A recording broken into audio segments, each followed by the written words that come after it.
Kien mument emozzjonanti għal Pawlini meta fil-kolleġjata dedikata lill-istess qaddis inħarġet minn niċċa l-istatwa ta' San Pawl u tpoġġiet fi spazju prominenti. Ħruġ li fisser il-bidu taċ-ċelebrazzjoni tal-Festa ta' San Pawl, festa li din is-sena hija speċjali u dan għax qed jitfakkar l-1950 sena mill-martirju tal-qaddis li ġab il-fidi Kattolika f'pajjiżna. Anniversarju li qed ikun immarkat madwar il-Belt Valletta kollha u dan permezz tar-relikwa tal-kolonna li ntużat fil-martirju. Edward Bonello, segretarju tal-Għaqda Pawlini, spjega kif din is-sena il-Festa ta' San Pawl qed tasal għand kulħadd. Qegħdin niċċelebraw għar-raġuni li hawnhekk aħna f'din il-kolleġġata u meqjuma parti kbira mill-kolonna li fuqha San Pawl ġi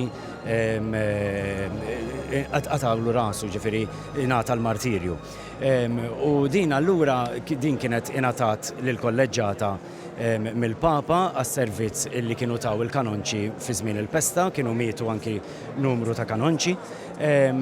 U din hija xi ħaġa, din hija relikwa li hija meqjuma bożza kbira hawnhekk. Fil-fatt fl-aħħar xahar għamilna numru ta' pellegrinaġġi u kollu dawarnija madwar il-knejjes tal-belt. U biex verament tasal għand kulħadd nhar l-imnarja, San Pawl se jkun qalb in-nies, sens ta' tiġdid tal-fidi. Bil-qofol tal-festi li ħajilħu nhar il-ħamis, nhar l-imnarja ġifieri, bil-purċissjoni b'San Pawl, illi għad-differenza tas-soltu minflok ħatitla lejn strada Rjali, strada Merkanti, ħatmur lejn il-qalba tal-parroċċa.